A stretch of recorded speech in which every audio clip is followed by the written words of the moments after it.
एक महत्त्वाची बातमी, सरकारी रुग्णालयातील बनावट औषधांच्या घोटाळ्याचा अहवाल आता समोर आलाय। धाराशिव आणि संभाजीनगरच्या सरकारी रुग्णालयातील 2 औषधं बनावट असल्याचं समोर आलंय।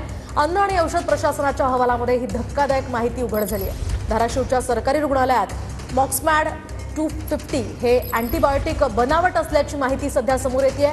बनावट औषध पुरवणाऱ्या पुरवठादारांवर आता गुन्हे दाखल होणार आहेत। धाराशिव जिल्हा सामान्य रुग्णालय येथील मॉक्सिमॉड 250 या औषधाचा नमुना शासकीय विश्लेषक यांनी बनावट घोषित केलेला आहे।